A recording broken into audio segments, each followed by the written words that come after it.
Corona महामारी से भारत की लड़ाई के बीच चीन द्वारा लद्दाख में किए गए अतिक्रमण और गलवान में हुए संघर्ष में सीमा की रक्षा करते हुए 20 भारतीय जवान वीर गति को प्राप्त हुए। इस क्षति की मीडिया में काफी चर्चा हुई और साथ ही ये भी कहा जा रहा है कि 1962 के बाद चीन के साथ ऐसा खूनी संघर्ष पहली बार हुआ है। भारतीय सेना के शौर्य और पराक्रम और भारत के नेतृत्व की दृढ़ता सजगता पर कुछ लोग प्रश्न चिन्ह खड़े कर रहे हैं। ऐसे प्रश्न करने वालों का इतिहास खंगाला जाए तो याद आएगा कि ये सब वही लोग हैं जिन्होंने बीजेपी को केंद्र में आने से रोकने और नरेंद्र मोदी को हराने के लिए एड़ी चोटी का जोर लगा दिया था।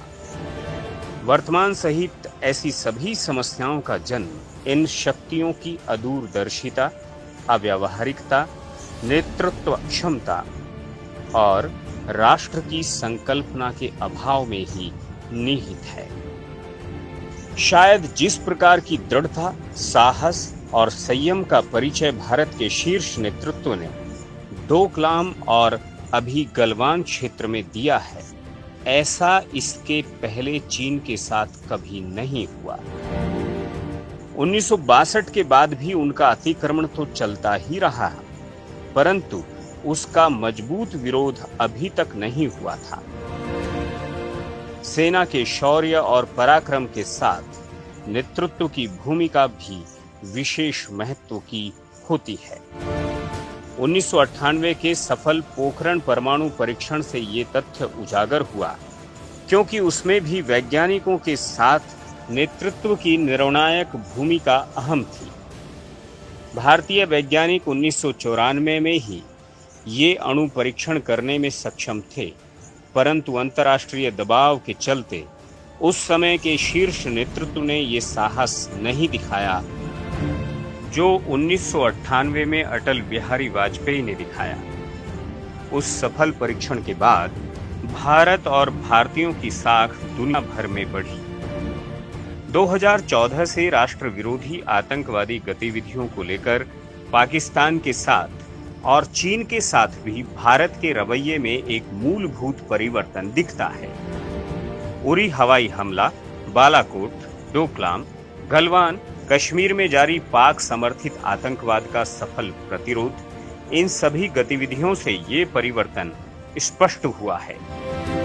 अब तक उपेक्षित भारतीय सीमाओं पर गति से हो रहा विकासात्मक ढांचा निर्माण और पहले पाकिस्तान के और अब चीन के कब्जे में रहा अक्साई चीन का भारतीय भूभाग वापस लेने की मनीषा, ये दृढ़ साहसिक और दूरदर्शी नेतृत्व का परिचायक है।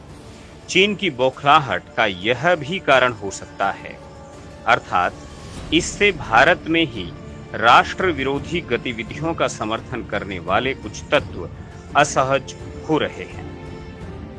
1962 में चीन के साथ हुए युद्ध में भारतीय सेना के अतुलनीय शौर्य और बलिदान के बावजूद हमारी हार हुई। इसके दो मुख्य कारण साफ दिखाई पड़ते हैं। पहला, उस समय के भारत के शीर्ष नेतृत्व में दूरदर्शिता का अभाव और दूसरा, युद्ध की बिल्कुल ही तैयारी न होना।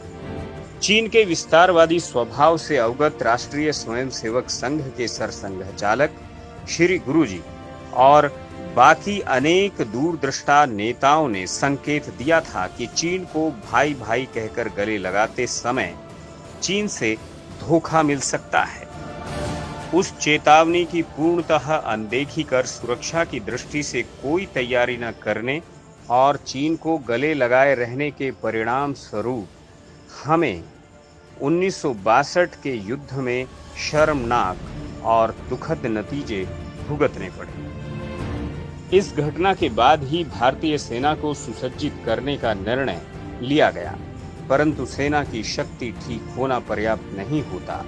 राजकीय नेतृत्व की परिपक्वता और दृढ़ता अत्यंत आवश्यक है।